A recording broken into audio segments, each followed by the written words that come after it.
2, 1.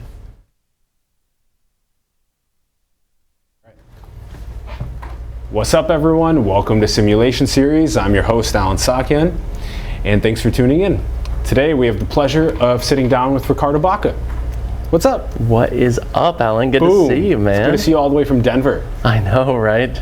Popped into San Francisco for a couple days. It's good to be here. Yes, it's really good to have you. Thanks for texting me and just being like, yo, I'm coming into the city. Let's do the podcast. I'm like, all right, let's do it. This is a back-to-back. You guys saw the Alex Copoyan one on biotechnology. Now we're going to be diving into cannabis. We're going to be talking about the wellness, the medicine, and the spiritual insight of cannabis, and then we'll run through all of the cool simulation questions we have ready for Ricardo as well. Ricardo's background is awesome. I call him the leading cannabis journalist in the United States. You just started My Grasslands, but before that you were with the Denver Post as a marijuana editor, still with the Cannabist as a founder, and now My Grasslands. Maybe you want to tell us a bit about the content agency, and yeah, exactly, more about that. Yeah, you know, I'm a lifelong journalist, and that's all I ever knew. And so back in late 2013, when my boss asked me if I wanted to, if I was interested in being the newspaper's full-time cannabis editor, I was definitely into it. And it presented a multitude of opportunities. And basically over the course of the next 3-4 years, we brought cannabis journalism into the now, you know, beyond the propaganda and the misinformation of the 70s, 80s, 90s, and even today. Yep. And also not the activism-oriented, high times generated, you know, kind of advocate journalism. So we kind of did that, and I left that gig about a year ago because, you know, daily newspapers are struggling, and I started my own agency, and we're very much a journalism-minded agency, and we're working to help spread the good work that's being done in cannabis, hemp, and other industries. So that's where we're at, and we're having a blast. Good. And is that a lot of other companies asking you guys to help them better voice what they're doing into the world? Exactly, yeah. So I'm still producing journalism. I still write for the Denver Post. I still write for the Daily Beast and for Esquire. But right now, the bulk of my work very much is agency work. So we're doing PR, marketing, social, digital, and a lot of thought leadership. We're helping these executives really have their vision seen. And published in top outlets. I think that's important for thought leaders in this new industry as it's just taking off, especially here in California, to be heard and to be seen, and that's what we can help them do. Yeah, that's awesome. I'm really happy that you ended up starting Grasslands. That's your own beast, your own agency out in the world, and I think you're going to end up being kind of the beacon for the industry. Like you said, you're thought leadership focused. That's so crucial for this industry moving forward. Maybe let's walk down some of those big sort of thought leadership areas of expertise that you have and that you're bringing to the industry, why they're important. Absolutely. You know, I think every industry, every space and sector has its thought leaders, the people who are really guiding that conversation, moving it forward. And we're coming at this from a unique perspective in that we've been the journalists covering this at the top outlets and capital J journalism. You know, we're not on this side or the other, really straight down the middle. And we've been covering these issues as they've been coming up, because when you think about it, this has been an unregulated substance for almost the entirety of its history. We're talking black market, and then California is the first to legalize medicinally. But even when that happened, California has never had a regulated cannabis industry until the last couple months. And in fact, California's medical industry is still completely unregulated. It is regulating recreational right now, but when you think about that awkward space of a government introducing regulations to a space that existed in the black market as recently as 5 years ago, it's very complicated. And so some of these thought leadership avenues that we're talking about are responsible cultivation practices. how do you grow this plant responsibly, sustainably, without using the chemicals that are banned for its production, chemicals that you don't want to be inhaling, especially after you're lighting a fire to them. We're talking about, so not only pesticide use, but actual lab testing protocols. And so in Colorado, I call it the Big Four. They're supposed to test for potency and for residual solvents, for contaminants, and for pesticides. Wow. And so, to make sure that we're doing this right, as journalists, we held the industry accountable, and we also held regulators accountable as well. It's important to make sure that a state agency or a city agency is treating the industry fairly. And now we're just really helping, not the regulators, but the industry be accountable and be beacons of responsibility, and not only do it right, but make sure that the world knows that they're doing it right, because that's important. You have a lot of choices when you go shopping, and if you know that this one company has outstanding growing principles, and you know that this other company has a pretty amazing corporate social responsibility campaign, that inevitably impacts your buying decisions. And so that's what we're out there, is to hopefully guide those buying decisions. So on point, so good. Everything from the corporate social responsibility side to actually being able to produce the plant sustainably, and those 4 tests, those are so important. Pesticides, residual solvent. Because in many cases they're using solvents to extract the cannabinoids and the terpenes from the plant matter. And you don't want to leave that butane in there. That's not good for us. Yes. So. And so residual solvent, pesticide, what were the other 2 again? Contaminants. And so that's like mildew, powdery mildew, and molds. So important, And then the other is potency, and when you're buying, it's very important for edibles. You're buying something that says this is 2.5 milligrams of activated THC in this edible, or 10. You just want to make sure that that is indeed 2.5 or 10, that you can have a repeatable experience. And you're not going brand to brand and having wildly different experiences. Correct. So, it's necessary, and it's also amazingly awkward. And right now you guys are going through a really painful time in California, because you introduce regulations to an industry that's of course decades old in terms of the legal market, but many, many more decades old when you're contemplating the early illegal market, especially up in the Emerald Triangle. And now you're introducing these kinds of standards to it, and it's uncomfortable. And many in the industry, in fact, many people believe most in the industry, will ultimately fail, while a select few will triumph and learn to abide by these very strict regulations and deliver a respectable, legitimate product to consumers, which is one of the main cases for a regulated market. It seems to be the consistent trend with organizations that kind of get birthed into the world, is that the ones that abide by regulational principles, that have codes of ethics, especially in this new millennial and Gen Z generation coming up, they're looking for companies that have corporate social responsibility or sustainability within their code of ethics, to fund those companies with their money, to buy from them. The ones that are very careful with their potency and with their amount, the leftover solvents that are in it, pesticides, etc. This is all very, very crucial. Okay, so now explain to us what the hell's going on, because you just said that within California, we're regulating the recreational aspect of it, but the medicinal is still not regulated. And then in Colorado, where do you guys sit? Both are being regulated. Sure. It's this crazy tapestry, because we have the Controlled Substances Act, right, where cannabis remains a Schedule I substance alongside cocaine, heroin. Actually, I don't even think cocaine might be Schedule II, and cannabis is considered to be more dangerous and more deadly because, of course, right?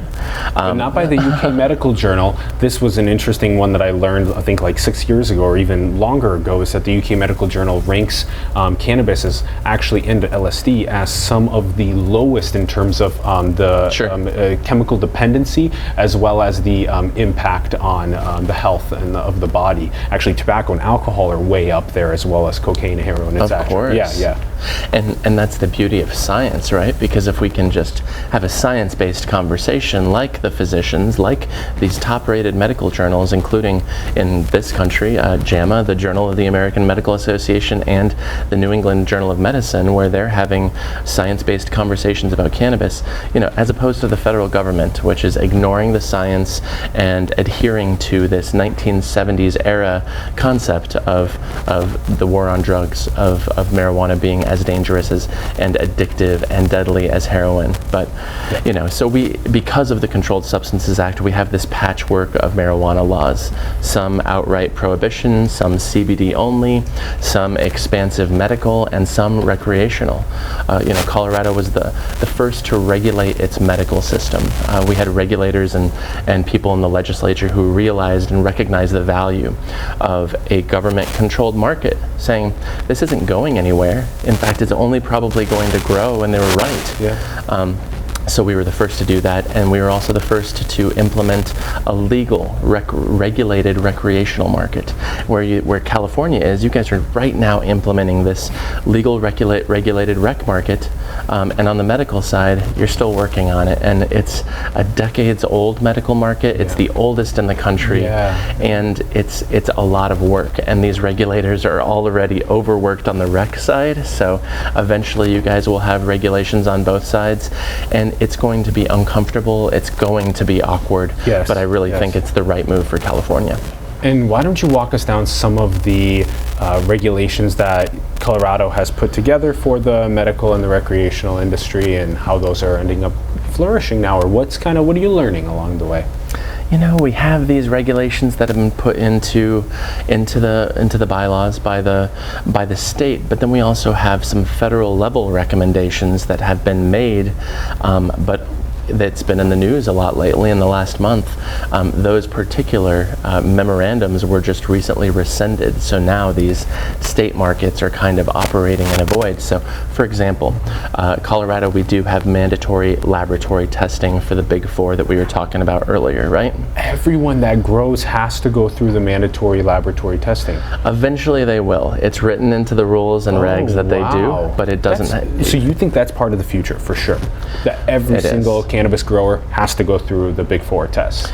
Without a doubt. That's awesome. We know that's in the future of this. This is how we treat alcohol. This is how we treat tobacco that's grown in the American South.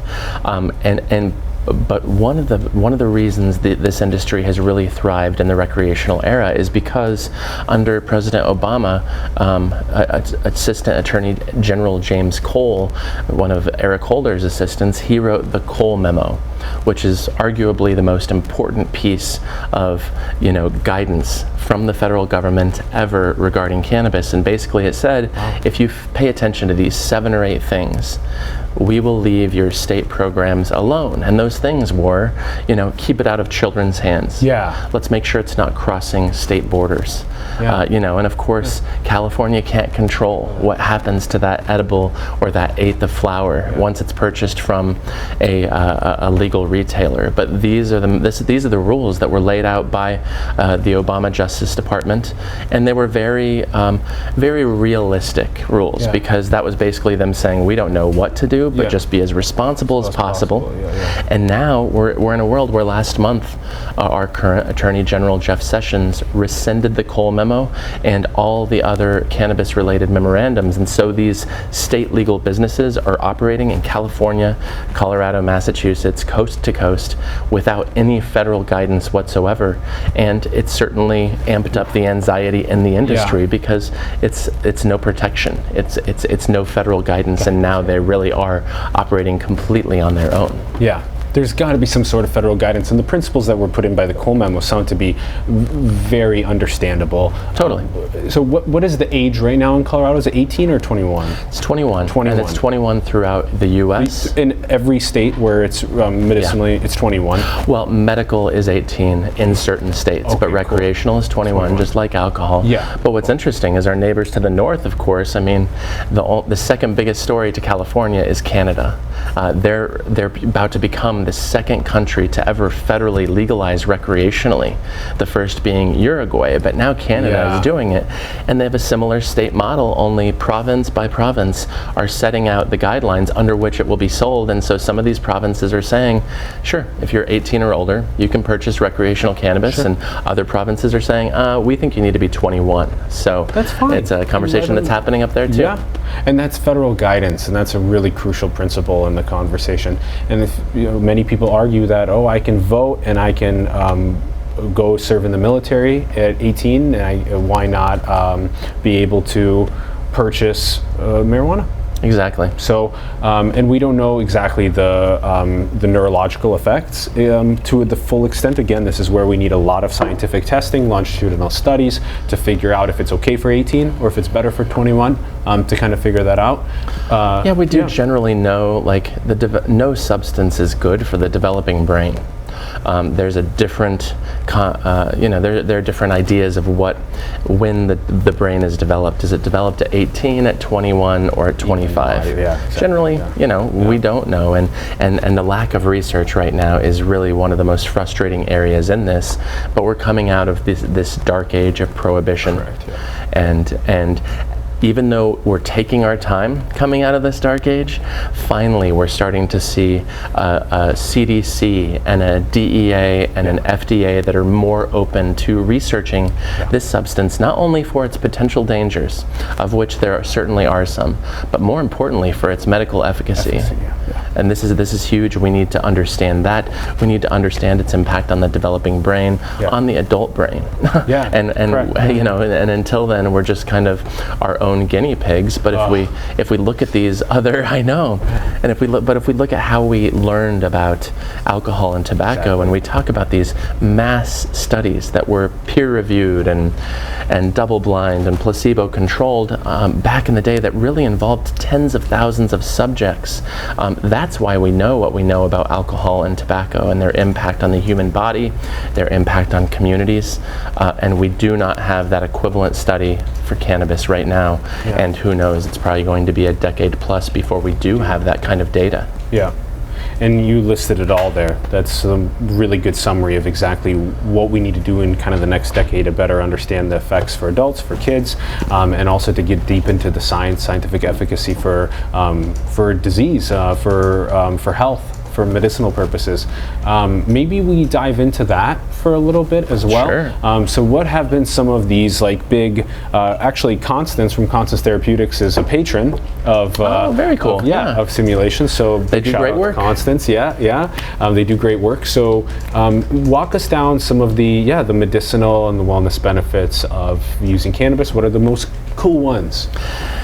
So, we were talking about top-level medical journals, and especially in my journalism, I like to rely on the most, the most legitimate research available.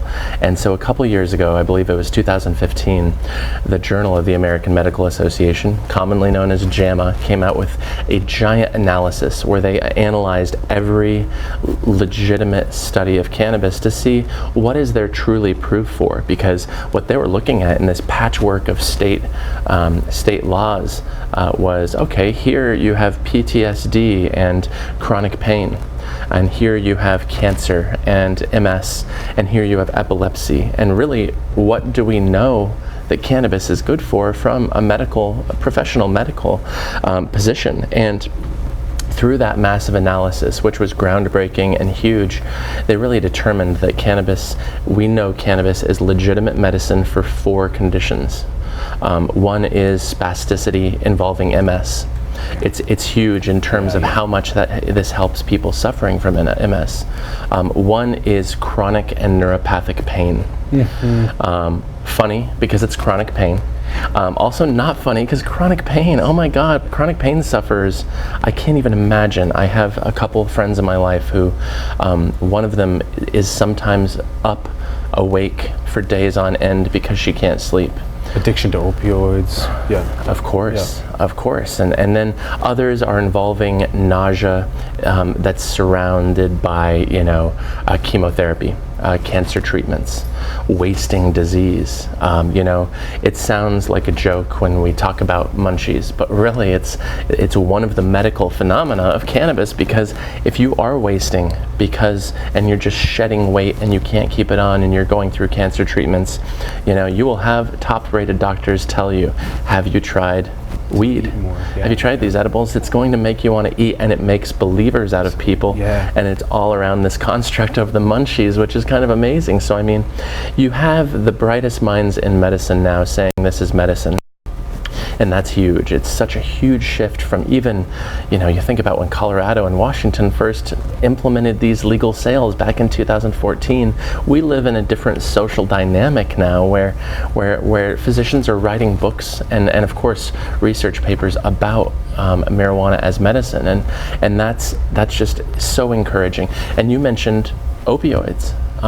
And there's a developing body of work there that's really, truly exciting, because of course our country's going through a massive, devastating opioid epidemic. Some states are getting hit worse than others. And it's just awful, because this industry is powerful and doctors are prescribing them at record rates, and they're trying to pull back, but now they've created this, they've helped create this epidemic, and now we have hundreds of thousands of people who are addicted to these absolutely deadly drugs. And there is a feeling in the medical cannabis community that this might be an exit drug, which would be so ironic, because of course it's been the gateway drug for decades, and we've been taught to fear it as a gateway drug that's going to bring us into more dangerous.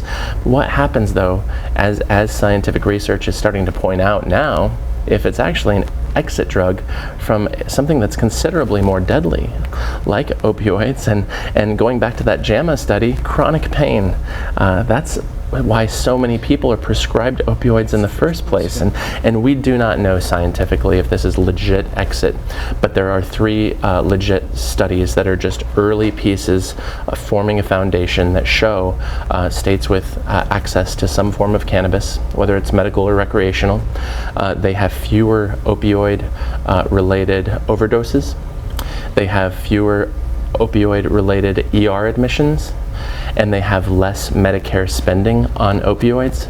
So I mean, that's 3 separate studies that have been done in American universities. Wow. And that's pretty compelling. And it's too early to say, but if the Journal of the American Medical Association is saying, yeah, it does help with chronic pain, and then these early studies are saying, yeah, we think that it has an impact on these factors too, I think we're building up into a pretty monumental discovery, because if some piece of literature comes out in the next year or 2 that says definitively people who are addicted to opioids can use this to get away from that, and that's not to say that weed is not addictive, because it is. It's not to say that it's not potentially dangerous, because it is. Just significantly less dangerous than opioids, than alcohol, than nicotine. These are the things we know about it as medicine. Awesome. Yeah, that was a great journey down it all. Thank you. It's exciting, but then you mentioned wellness. And one of my clients and friends is a guy named Steve D'Angelo, and he actually sells cannabis from a shop not far from here in Oakland. And if you read his book, The Cannabis Manifesto, he talks about how wellness is very different than medicine, and really, like, even if you're not using cannabis medicinally, inevitably you're using it for wellness, regardless of the purpose of the journey or the purpose of the experience you're seeking. And so I happen to agree with that. I think it has a multitude of wellness properties. I was just writing a column on the plane here yesterday about an adjacent area, because it's just uncanny how this improves your life in different realms. And I think for me, I can tie all of those back to my own personal and individual wellness. Okay. Medicine and wellness. This is awesome. Let's unpack a couple of the things and let's go into wellness. They're kind of very intertwined. Okay, so on the medicine side of things, huge for spasticity, huge for chronic pain, huge for cancer patients being able to consume food, increasing their hunger and their appetite, huge for decreasing medical costs, getting off of opioids. This is all so crucial. Being an exit drug, it was the first time that was communicated to the public really well. That really needs to get communicated to the public really well. Being like, no, it's actually in many cases going to be an exit drug. So let's get talking about that. This is all amazing. It was really well described, all of the different medicinal benefits. Where do we stand on specific strains or specific cannabinoids and strains impacting the specific medicinal cases that you were describing? So is there a different one for spasticity, a different one for chronic pain, etc.? I think we operate in this construct of strains and indica and sativa now because it's what our knowledge is, and it's our relationship with the plant, especially as we emerge from the black market. But I think inevitably the future involves us getting away from strains and thinking about cannabis in a different way, because it's not about the strain. It's not about how nature made it, which is something that's semi-controversial to say and will make some weed nerds, certainly grumpy. It's about how we engineer it to impact those certain ailments. It is. I mean, it's all about that ratio of cannabinoids to terpenes to other things that are present in this flower, in the full flower. And so, how do we do that?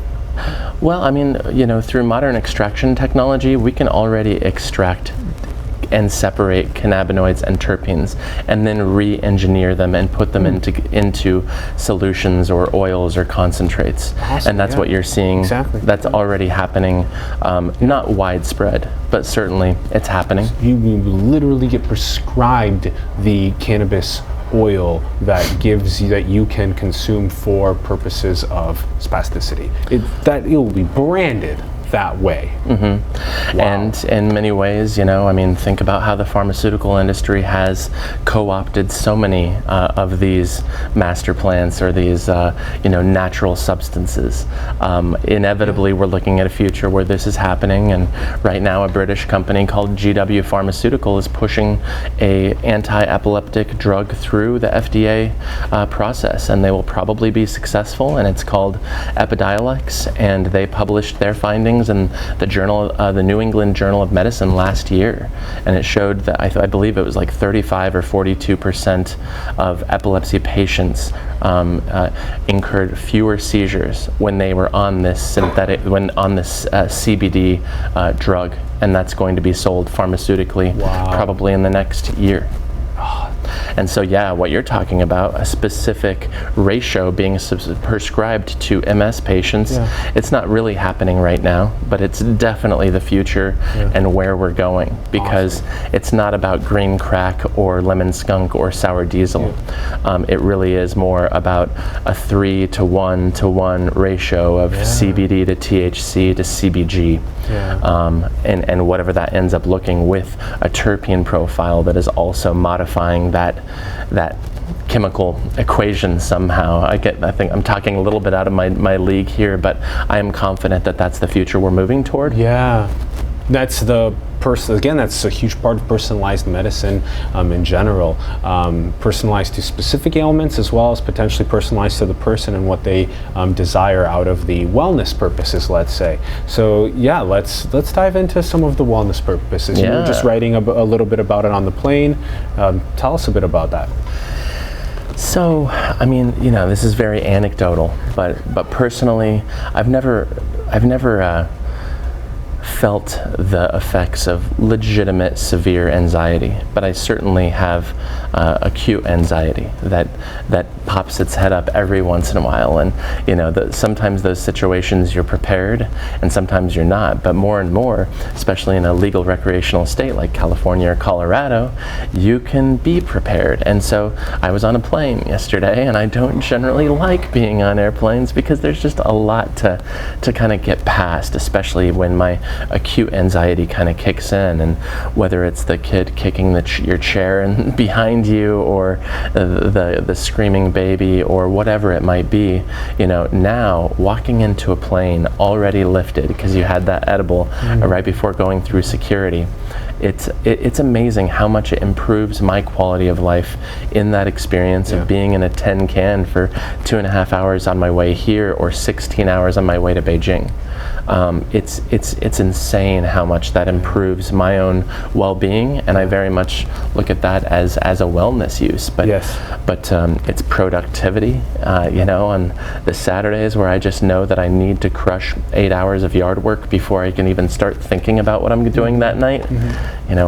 Wake up with nice 15-20 milligrams with my breakfast, and it's on, and I am focused, and yard work and laundry and cleaning the house and doing everything else, and I absolutely look at that as a wellness attribute as well. It's very much improving my life, and helping me do the things that I need to accomplish to get to be able to have fun, or to get to San Francisco, or whatever it might be. Yeah, there's definitely huge benefits for wellness that are different across individuals, and like you experiencing acute anxiety versus somebody that experiences tremendous anxiety when they're using cannabis. Maybe they need a different composition of cannabinoids for themselves. Maybe that would be better.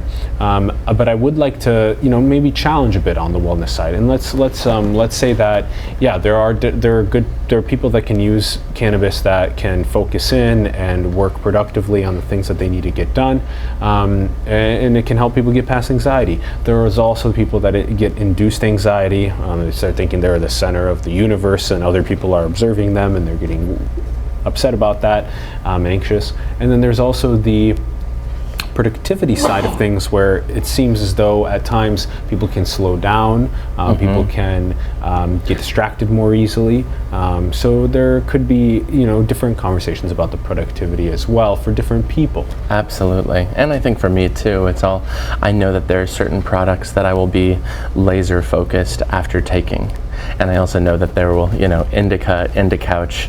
Yeah, I have those nights too. I've never heard the into couch. That's so funny. It's true. It's the mnemonic device for that weed connoisseurs use. But I think it's important to note here that it's not for everybody. Right. Exactly. I mean, and just like alcohol or tobacco, etc. Yeah.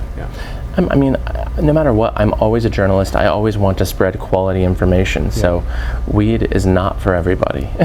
Contrary to what some people think, some people try it and it's just not. It's not their cup of tea. It's a great way to put it. But it is a major potential exit drug for so many different, for use of opioids, etc. We have so much medicinal purposes there. So to limit the medicinal purposes because of someone's own wellness anecdote is probably not one personal anecdote, or even it's not for everyone. So, but enable people to use it medicinally still, and even recreationally for their wellness purposes. Right. Let's talk about this, because this is what we talked about at New West Summit, and this is actually really, I think, probably one of the most important things that the industry faces as well. But it's overall branding and its overall image. There's a big culture, kind of the stoner culture image, which is we smoke up and then we contribute to the economy by ordering pizza and playing video games or whatever. And then there's this whole other side of the industry, which is the medicinal benefits, the wellness benefits, how many people it's impacting, all this. Basically your last 20 minutes talking about this, insanely impactful and important to communicate.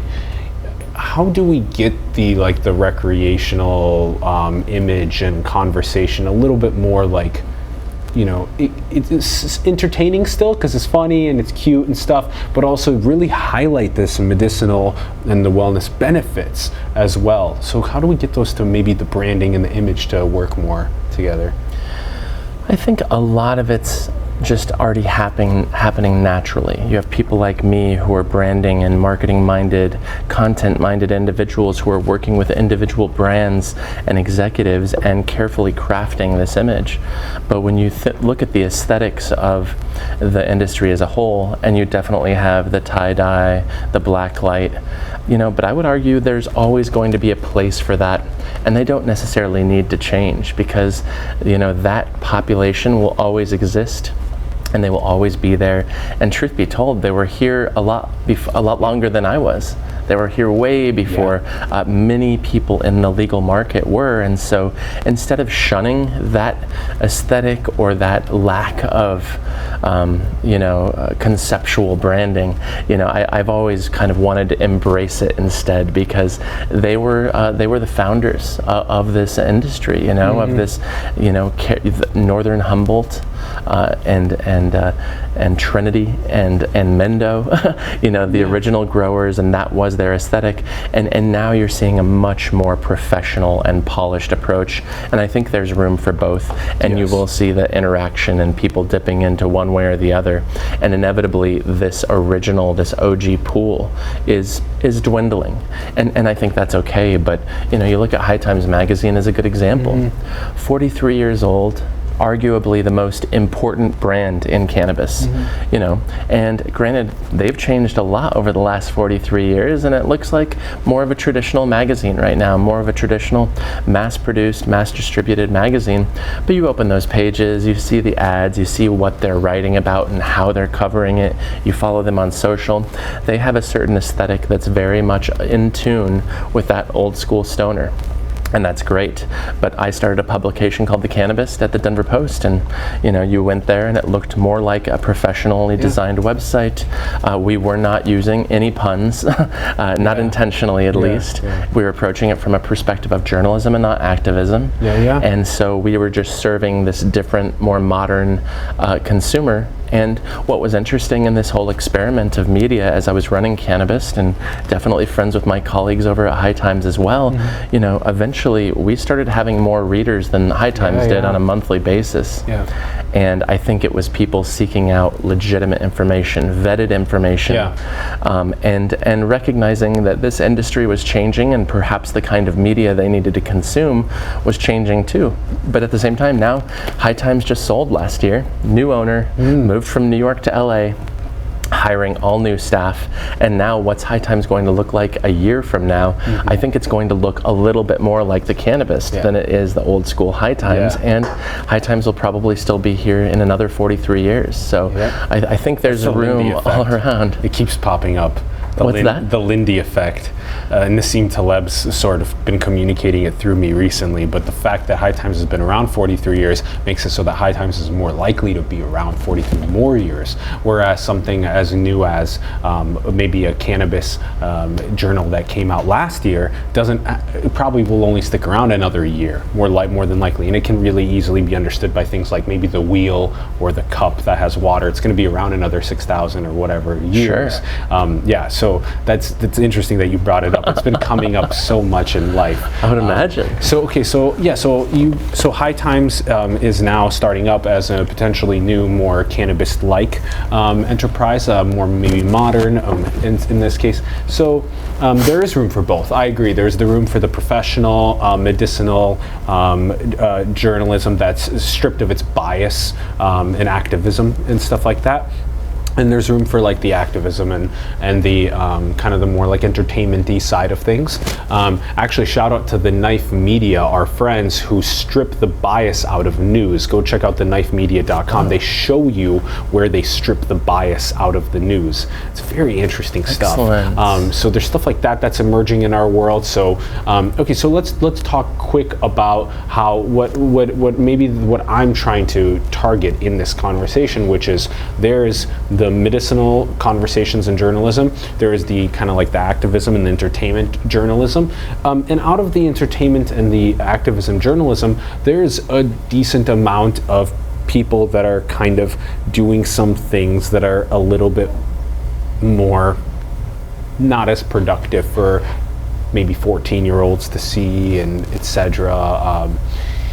And so whether it be smoking a blunt and then choosing to do something that isn't healthy, or choosing to say something that is not is counterproductive, that's going to happen across every industry. Maybe we don't need to get into that as much, but just the idea of when you are communicating on behalf of like the entertainment or on behalf of an industry, be aware of who you're targeting as your young audience, or what the media content is that's going out there, because it seems to be really beneficial to have more people talking about it from the perspective of the impact that it's actually having on people's lives medicinally, in terms of wellness as well. But yeah, sure, get high, order pizza, do whatever you want, do your thing as well, or go mow the lawn after smoking a J, doing whatever you need.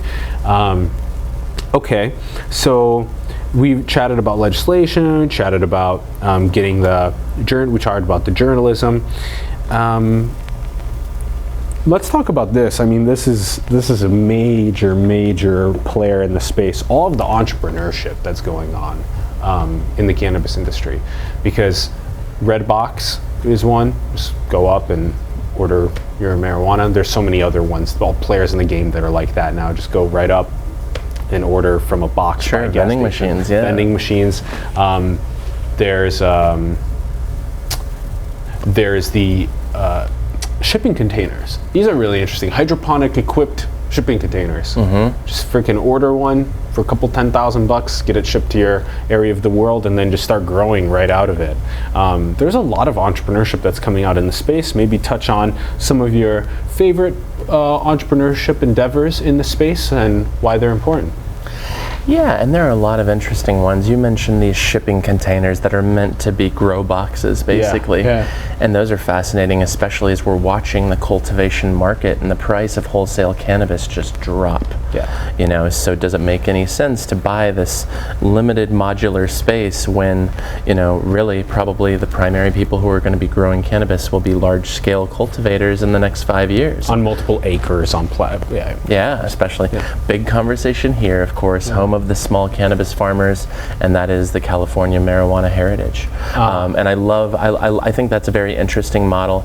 Inevitably, tech, of course, cannabis tech is its own market, because what we're finding is a lot of the traditional B2B resources weren't ready to accommodate cannabis, and maybe in the early days of legalization they didn't even want to work with these businesses.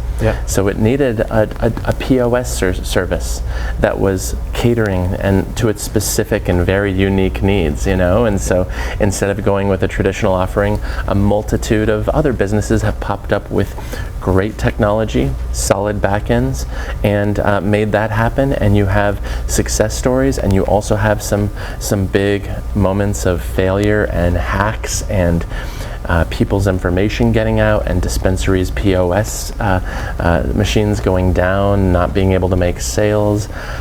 So you have that. You have this very consumer-focused startup where it's like a cannabis box. It's a little bit limited in terms of what that means in a regulated environment. For example, Colorado, there's a couple services where you can subscribe, and it's like Birchbox. They send you paraphernalia once a month, different glass, rolling papers, whatever. And it's somewhat limited because there's no product in it, because it's being mailed, because you can only buy that within a certain regulated environment, being a dispensary. But California 1 year ago, there was a box you could have signed up for online, paid for it once a month, that it lands at your door with through flour. The USPS with flour, concentrates, edibles. And now I don't know that there's room within the regulatory framework for that to exist in Colorado, but still these startups without a doubt exist. You're seeing a lot of technological innovation around what we were talking about earlier with the lab testing environment, and also the more and more we become concerned about consuming a clean product.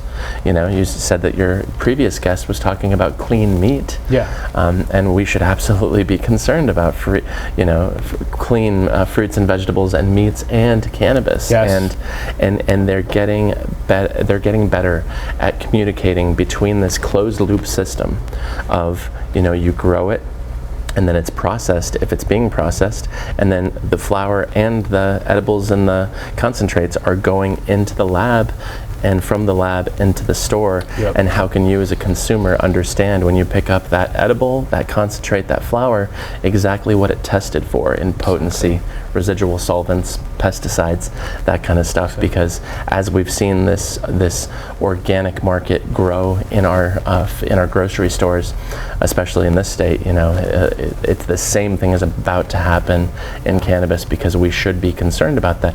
Your tomato, your grapes, your strawberries, you can wash those before you consume them and ingest them.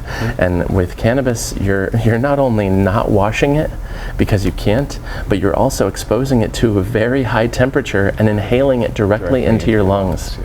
Oh my God, I mean, it's terrifying, and it's one of the reasons why we tested 8 different brands of concentrates back in 2015 for pesticides, and ended up finding high levels of banned illegal chemicals, active ingredient chemicals, sure, that you can use on your strawberries, but are very, very illegal for use on cannabis. And we published that story on the front page of the newspaper on a Sunday, and it led to the world's first marijuana recall.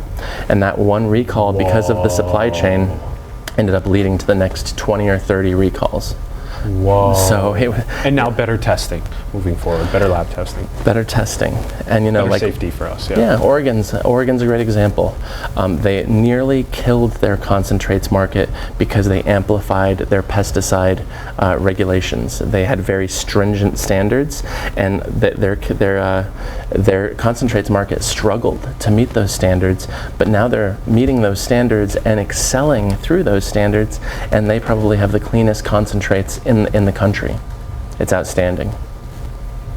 Oregon now has the cleanest concentrates in the country. Probably. They have the highest standards for pesticide testing. So yeah, I wouldn't be surprised if they do. I feel comfortable saying that. Exactly. Yeah. So the better the lab and the regulation around what the cannabis is going through the lab, the better it'll be for the end user that's actually consuming the cannabis and using it for the experience.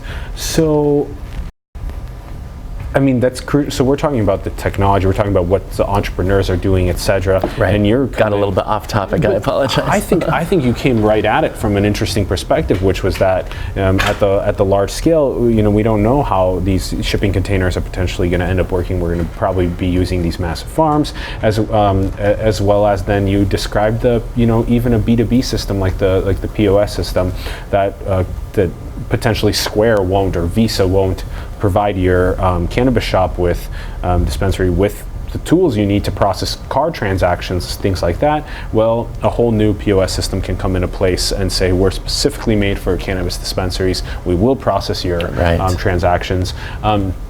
And then I'm sure that this is leading to things like cannabis and blockchain use, or cannabis and cryptocurrency use. Without a doubt. Without a doubt, yeah.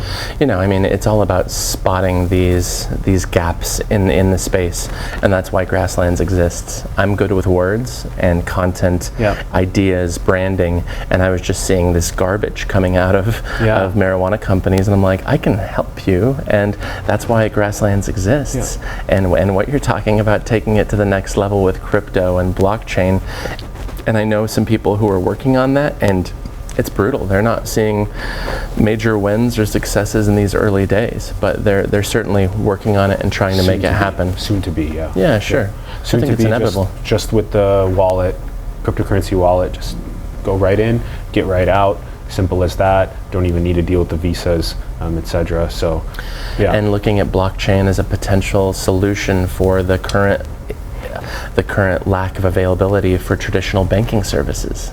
Most of these businesses do not have simple access to banks, and it's such a shame and shame on the Federal Reserve for letting it go this far. It's absolutely insane. Right now, an average of 60 to 70% of cannabis businesses are banked, but it's all like handshake deals. It's all secret deals. And if you talk to a top provider, hey, who are you banking with? Chances are they're not going to tell you, because they have an agreement with that bank, and they only tell other people when it's like the bank says, okay, who else is a really reputable business? And they get some recommendations, and the bank takes on 10 or 100 more cannabis clients. So is blockchain that potential solution. I don't know nearly enough about blockchain to fully understand it, but I know really intelligent people, some of whom used to work for the Department of Treasury, who think that it is without a doubt the future. The tool. And then that same process with blockchain technology can be leveraged for seeds, which we'll chime into, can be leveraged for the actual lab testing that's being done. So all of that for the security. All right, but you brought this up, we definitely need to talk about it. What are the monetary gains in terms of taxes in Colorado in 2017 or even 2016, and where did that money go to in terms of the part of the budget that tax money got allocated to? Seems like a really interesting proposal to tax cannabis and then use it for education, transit, infrastructure. Sure, yeah, it's legit, but at the same time, when you look at it in the scope of everything, everybody uses the phrase, it's accurate, it's a drop in the bucket. You know, for example, last year, 2017, Colorado sold $1.5 billion of cannabis. And from that, I think the final tax numbers were roughly around 150 million. You know, so think about it. Multiplied by 50 states will end up being $5 billion across the U.S., which is major. Wait, you said you said how much million? 150. Yeah, 150 million. So that's 10. Yeah, it would be 1 billion exactly. So it'd be about 150 million times 50-ish. So I think that could be a major game changer, $5 billion. Well, but not really, I would argue, because you look at 150 million for a state Colorado's size. On one side of the argument, it's kind of mind-blowing because that tax revenue didn't exist 5 years ago. And now it's there and it's 150, 160 million, whatever it is. That's outstanding. On the flip side, even a small state like Colorado has an annual operating budget of 29 billion. 150 billion to 29 billion is nothing, it's inconsequential, but the things that it's going toward are of consequence. So we are seeing the first 40 million go toward the construction of school projects. Awesome. And that's really was a cornerstone of Amendment 64 when we voted on that in 2012. It's huge. And it's good for them. It doesn't cover a lot. It's only 40 million. Schools are expensive. You know, they're fixing tracks and air conditioning and heaters and classrooms.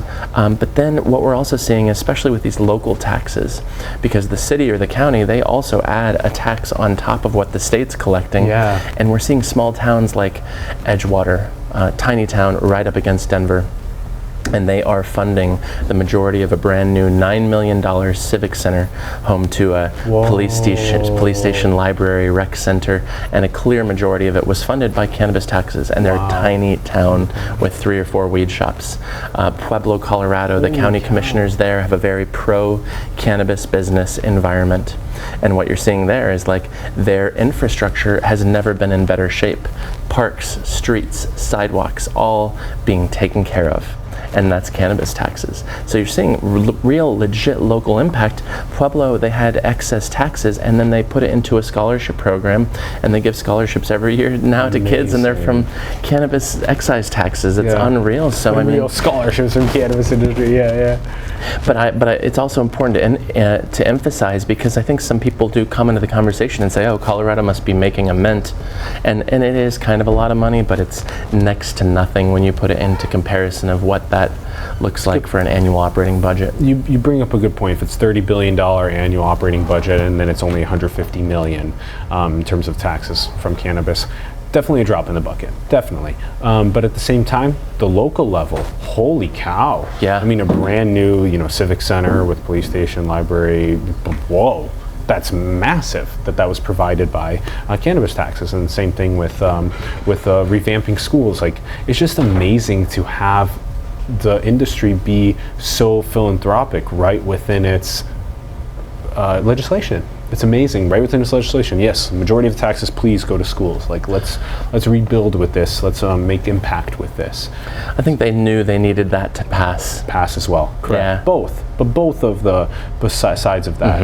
I mean, what would it go to anyway? I can't even envision it going to anything else besides trying to help out. with society. Sure, and some of it's going to youth education campaigns, encouraging them to wait before consuming or experimenting, and others are also going toward addiction counseling programs. So it's the state legislators and the regulators are really trying to funnel these monies to a place where they can help some of the problems that they think cannabis legalization is in part responsible for. Yeah. Let's talk about seeds. Let's talk about patenting technology, and let's talk about the potential genetic engineering. Yeah, you're already kind of shaken up about it. Tell us about that. Where is the industry going with seeds and with patents and with genetic engineering? Where is that going? We kind of talked about it earlier with mixing together the appropriate amounts of different of THC versus CBD, and then combining those for the one personalized medicine. That's already kind of some engineering, but dive us into seeds, patents, etc. So we know that there are scientists out there right now using tools like CRISPR, doing genetic editing at the cellular level, beyond my pay grade, but we know that's happening. We know there's a difference between genetic editing and genetic modifying, but GMOs is something that's very top of mind, and if you Google Monsanto cannabis, you'll see all sorts of conspiracy theories out there. But what we've learned in the last year is that perhaps these conspiracy theories aren't all that out there. While Monsanto very much maintains a position that they are not interested in cannabis at this time. One of my friends and colleagues, who's a great LA journalist named Amanda Chicago Lewis, wrote a great piece in GQ last year where she was looking for this kind of shadowy business. She kept hearing bits and pieces about them, and she also kept hearing that they were ultimately patenting individual strains and individual seeds, and she wrote this kind of murder mystery, kind of suspense thriller story that ran in GQ print, and she did a wonderful job with it, but it also kind of left you wanting more because inevitably they're a private business, and she could only find out so much through her reporting and through her sources. But she did good work, and it very much opened a lot of people's eyes to what's happening now and what's the inevitable future of this, because cannabis is regulated in every state in part by that state's Department of Agriculture. This is an agricultural product. This is a crop. Yeah, it's a crop. And so, it's derived from seeds. Of course, a lot of growers prefer clones, but still, those mothers came from seeds. Yes. And so, I think there's no way to protect this seed from what's already happened with corn or soy. And it's inevitable, and we don't really know what's happening because it's in the shadow and it's in the dark, and we're talking about trademarks and patents. But if it happened with corn, chances are it will happen with cannabis. And it kind of brings up an interesting thing, because it's like marijuana really wants to be this different industry. They want to, they want to avoid Me Too because they think they can be better. They want to have more women in roles of management and ownership because they think they can be better. And God, I really hope that cannabis can be different. Exactly. More diverse opinions, more creative opinions, increasing bottom lines by having feminine opinions, people of color in the industry, neurodiverse people, all this kind of stuff. I love that about that perspective from cannabis. I think it'll actually greatly help it. But you're totally right that it's kind of a mystery right now what's going on, and that mystery is both has the potential to impede a lot of creativity and a lot of the development of innovation because of greed. And it might be actually to not the benefit of the industry to have so many seed patents, and but it might also be to the benefit of the industry to enable genetic engineering of certain strains and certain temperatures for certain pesticides for certain agricultural purposes. Might be to the benefit. So, but we haven't done any longitudinal tests on what it would look like to take genetically modified cannabis for a period of 50 years, right? What would that actually, how would it impact the human? Similar question that I always ask the GMO people in food as well is, have we done a 50-year-long test on what it is like to eat genetically modified tomatoes every single day? What actually occurs when there's genetic modification for drought, genetic modification for insect repellent, for all of that kind of stuff. I mean, it can add up to a lot of different edits inside of the genome of the tomato. So this is all very interesting where we're going with seeds and patents and in the industry. It's a necessary conversation. I'm glad you brought it up, and I'm glad you've discussed these issues surrounding food, because obviously, you know, we're becoming increasingly aware and passionate about it, and anything that is a concern to you, you know, if you're out there listening and or watching, and if that's a concern to you when you're shopping at the grocery store, it should also be a concern to you when you're shopping at the cannabis shop. Exactly. Yeah. Okay, so let's see here. What do we got left? We got a couple of the simulation questions left. Let's run through them. It's been super solid chatting with you about all of these diverse ideas about the cannabis industry and the medicinal benefits, the wellness benefits, even like we were talking about getting away from opioids and into cannabinoids. I think that in itself is a huge spiritual insight for humans, to be like it's an exit drug in that sense. All right, so let's start it off, hilariously enough, after all these conversations about Monsanto. Let's ask Ron what he thinks. Ron, what are you feeling about the cannabis industry and this forward movement? You feel good? I didn't wake and bake today, so no. I'm looking forward to smoking some weed as soon as we're done here. I love it. So, all right, we were just talking about Monsanto, we're talking about patenting, talking about seeds.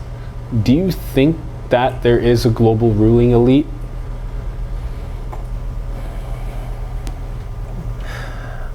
Inevitably, yeah. I don't know that I understand the specific context that you're asking, but yeah, inevitably, absolutely, I do. I mean, are you talking about the select few, the anointed, who are ultimately in charge of what the rest of us are fed and see, and fed in every way, whether we're talking about food or information? Yeah, the way we're banked, the way we're fed, information, actual food. Yeah, I do, you know, and I think an interesting modern representation of that, and you know, I know about weed and journalism and the stuff I love talking about, but let me throw something out there and just see if this makes any sense, because here we are in 2018 America, and bits and pieces of the Mueller investigation are coming to light, and inevitably we're going to have a lot more that we're seeing, and we're getting this insane insight into some of these people's lives who were top advisors to the current administration, and before that were top advisors to the Ukrainian government or to the Kremlin. And as more and more of this comes to light and we learn more about it, we recognize, you know, some loser like Paul Manafort has an amazing amount of influence and money and scope and sway. And I mean, that's kind of amazing, because Paul Manafort's a total loser, and yet here we are, it's all coming out, and he was responsible for so many things.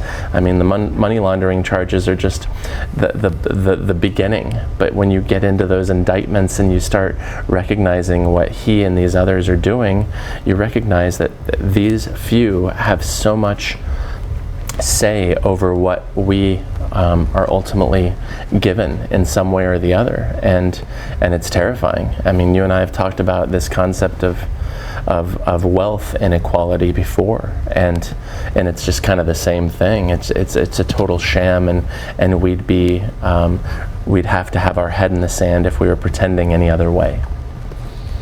Does that make any sense? It does. It absolutely does. Do you think that one should endeavor to join the global ruling elite for potentially the purposes of making the world a better place, trying to bring good ideas and philosophies into the elite? I do. Yeah, I absolutely do. Yeah. I don't know how successful they're going to be, you know. It seems when like those altruists are able to finally reach that level that they are obstructed to really create good and to lay out systems of quality because of, you know, they're the minority at that point, in the table. Yeah. There's a lot of evil at that table and a lot of greed. Yeah. And one of my favorite recent readings about the, again, I think this was Nassim Taleb. No, actually it was Freelove. I'll make sure to mention it in the bio. I'll aim to remember. But the gentleman that I just watched a video on, he was a very intelligently, I believe, Italian gentleman, but very intelligently speaking about how the economic system doesn't have any ethical boundaries. For example, if you take and Brett Weinstein actually mentioned this as well, very smart guy, mentioned that how can for example, the microwave industry, if you purchase a microwave each year, then that's actually better for the economy than if you purchase a microwave only every 10 years. So if somebody innovates and makes a microwave that's better, that lasts 10 years, it's actually not as good for the economy as if you were purchasing it every single year. Sure. So where do we put these like ethical boundaries within the conversation of the financial markets to potentially accelerate the way that we develop and innovate in ways that are more ethical. So I love that point of the conversation. I was so blown away by that like, of course, if you're the elite, you're not going to have, in many cases, ethics for making those types of decisions. So. Sure, and if the economy is growing and thriving, at what cost is it growing and thriving for the everyman? You know, and you're bringing up the ethics of built-in obsolescence, which is a tremendous frustration. I have an iPhone over there in my bag, and I hate that it's a year old, and at the time it was brand new, and it's already super glitched out, and Apple's like, yep, it's almost time for Baca to buy another phone. Exactly. And when you're spending $1,000 on an iPhone 7 or 8 or whatever the hell that is, I mean, that's junk. That is garbage, and technology should not be disposable. You know, and we've gotten way too far along, and it's dangerous, and it drives me nuts, especially, you know, being from the lower middle class. You know, I remember buying our first microwave. In fact, my mom and I had microwave popcorn at a friend's house, and it was like the future that you could put this bag in there. And yes, I'm old, turning 41 this week, and looking good though. But well, probably too much microwave popcorn. But you know, that was an amazing moment, and we bought a microwave at Sam's Club, and it was $99, and it lasted us for 15 years. Exactly. Yeah. So screw the economy. Yeah. What about for individual good? Yeah, exactly. Yeah, and collective good both. Yeah, at the same time. Okay, so that was on the elite. How about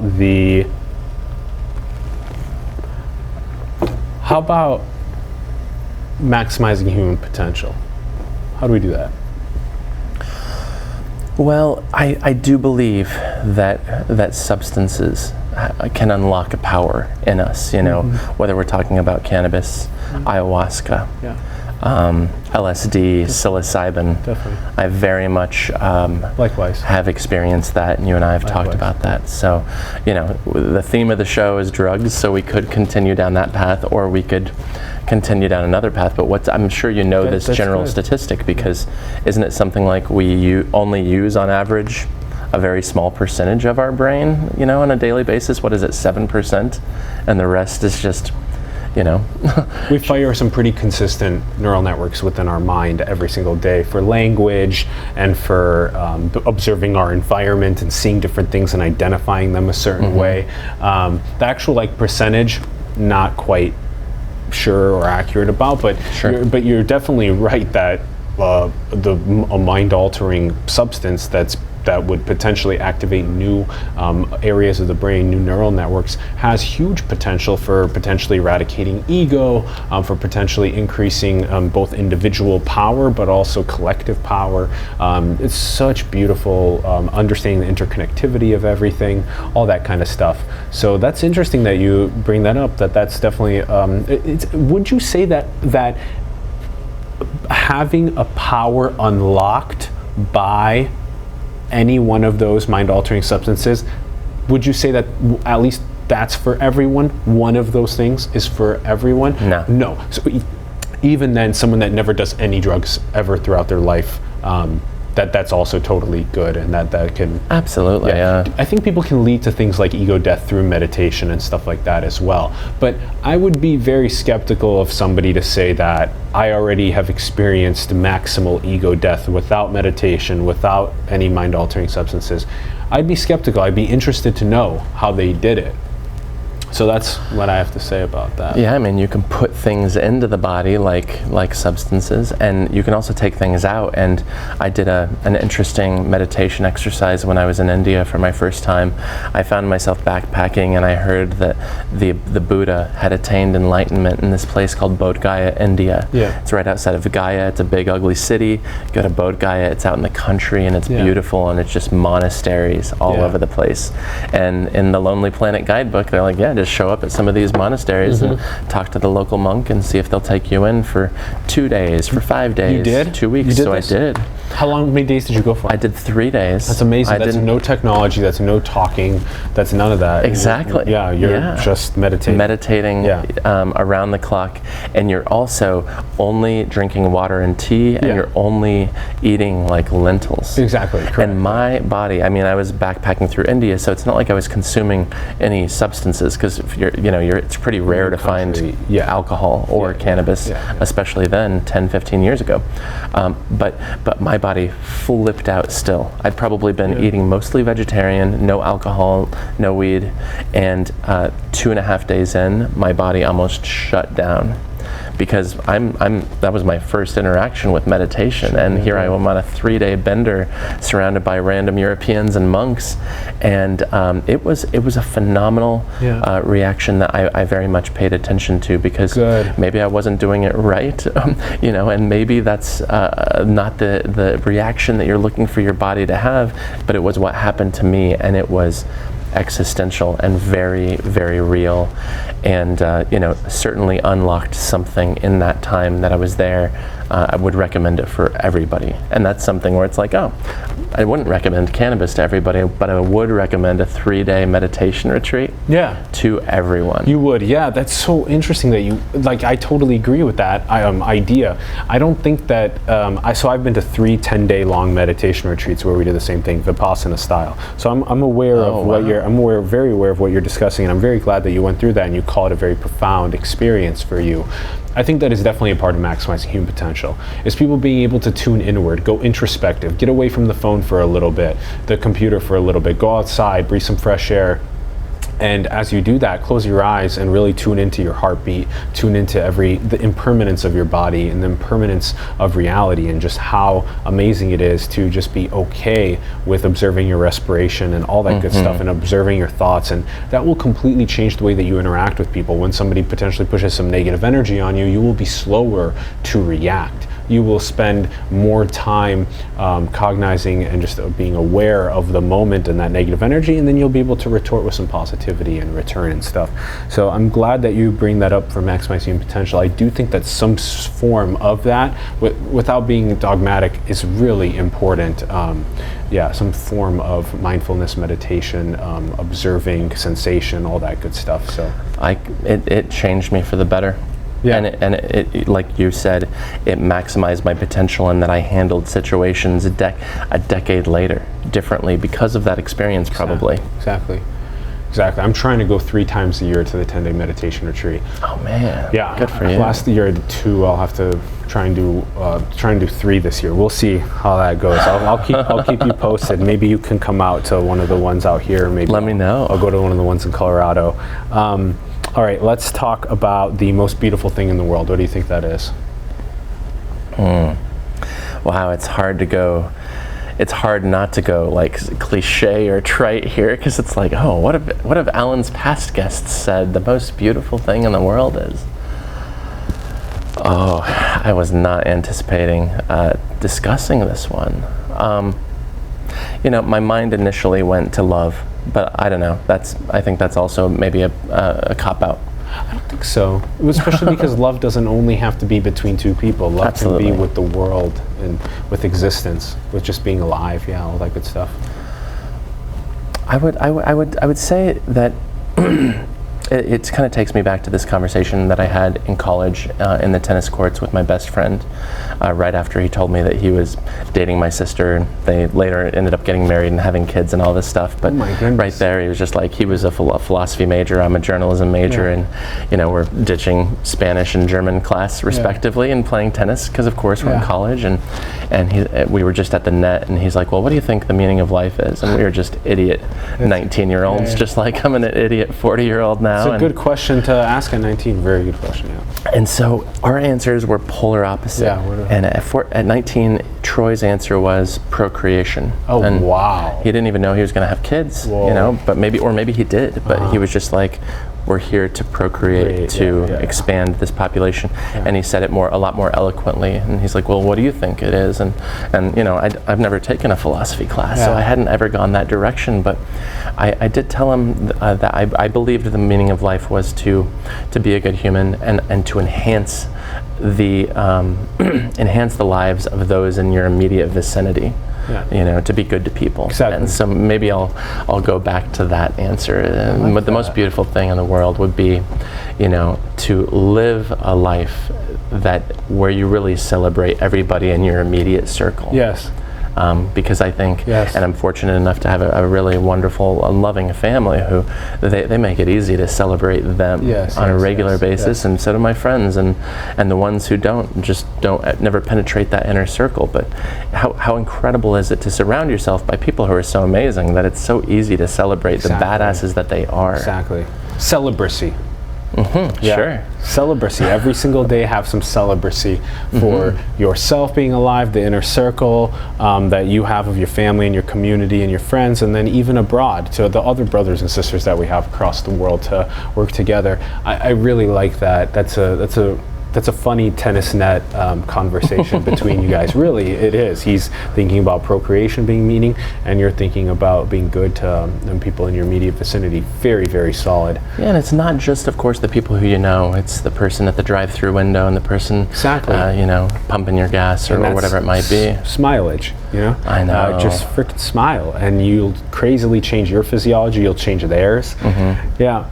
Well, during that same period of time back in college, I was dating a woman, and we were going through, I think, like McDonald's because we were late for school, and I was nice, asked the woman how her day was going, and told her to have a great one, and my girlfriend at the time, I remember her, she asked me, she's like, why are you so nice to like service industry people? And I'm like, well, I was working the McDonald's drive-thru 2 years ago, plus why wouldn't you? My God. What's the alternative option? To be mean or to be neutral? But yeah, you're right, especially if you've been in the shoes, that's crazy important.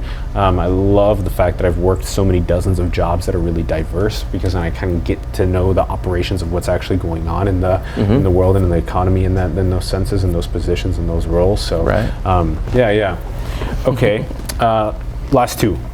Are we alone in the cosmos? Definitely not. Definitely not. I couldn't be more confident. Expand a bit for us. Oh, gosh. Well, I just don't think it's even possible. It's nothing that I know about. I don't understand. The universe, the cosmos. I desperately need. Didn't they just announce that Neil deGrasse Tyson is coming back with the second version of Cosmos? Yeah. And so I've never even seen his original or the Carl Sagan. So I'm not educated in this realm, but I would say that I am just 100% confident that we are not alone. I don't know why. Just a gut check, and the world is big, especially when you zoom out of the earth and you just see everything surrounding us, and it has nothing to do with my childhood penchant for sci-fi. Yeah. And it has everything to do with just being a realist and knowing there's no way in hell. Yeah, just how vast it is. It's insanely lucky we're even to have developed on this planet. There's so many filters that go into place. Dinosaurs could have easily stuck around if it wasn't for the asteroid.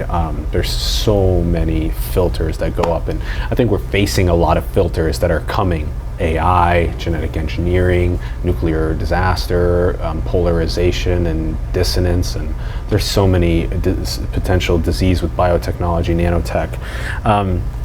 So who knows? We might not get there. It's up to us to actually get to the next level of getting to other rocks and harvesting the power of our star and stuff, which other civilizations might have already done and might be observing us.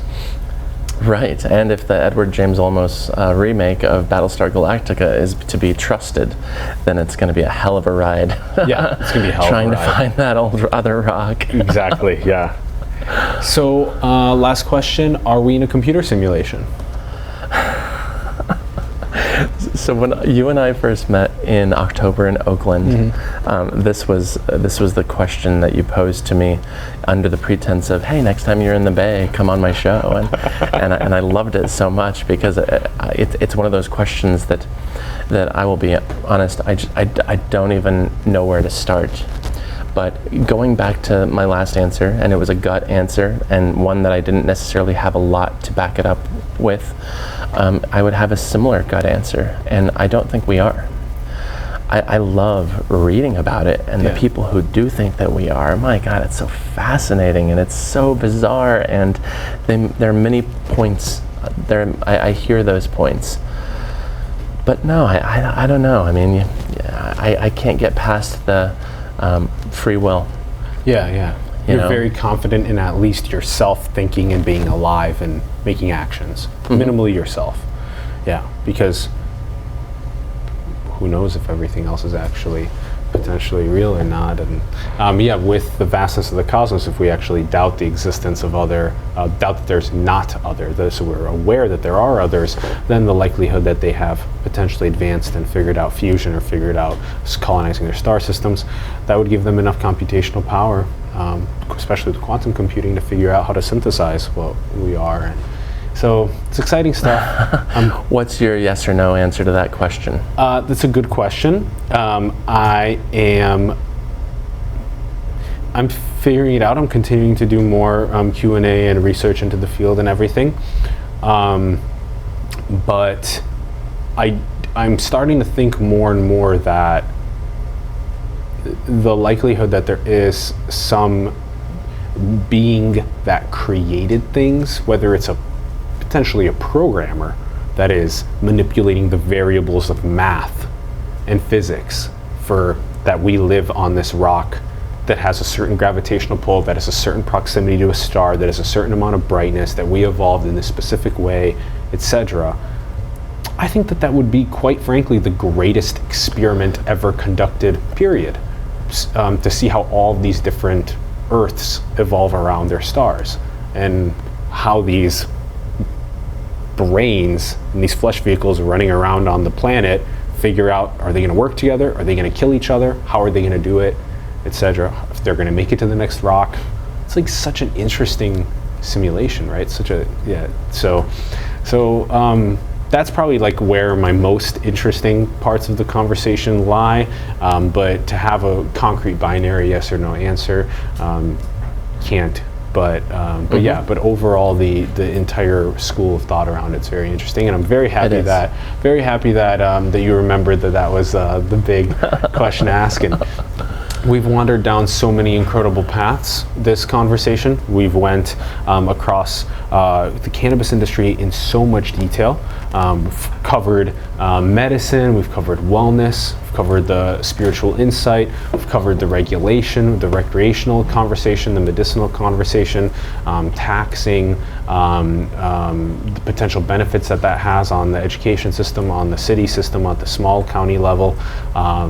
We've talked about being an exit drug away from opioids. It's a big one. It's a Keep huge your eye on that. Keep your eye on that. Keep your eye on the industry exploding over the next decade, and having lots of, again, focus on lots of the medicinal benefits, lots of the wellness benefits. Not for everyone, of course, but still amazing to think about how it can solve so many parts of our life, like MS or chronic pain, all these things. I am just so fascinated by that. I hope it gets out to more people in the world, and it's thanks to people like you that you're here, we're talking about it. So guys, thank you for tuning in. It's been great to hear your answers to all of the simulation questions as well. We didn't even, we only covered like 5 of them, but we're working on figuring out how to design the format exactly. We usually start with you and what you're up to, and then we get to some of the simulation questions. So we'll play around with that over time. Huge thanks for tuning in. Again, if this was useful for you, make sure to subscribe, make sure to like, make sure to comment, make sure to share with other people. Share about the great information you learned. And also, if this was useful to you, become a patron. Become a patron, get cool access like talking to our guests, get cool access like exclusive content, access to events ahead of time, access to exclusive videos as well. And again, huge thanks to you guys, huge thanks to Ricardo. Thank you very much. It's been an absolute pleasure. Thank you for the conversation. Thank you. It's been a blast. And we'll have Ricardo's links as well in the bio, so check it out, follow him. Thank you very much, everyone.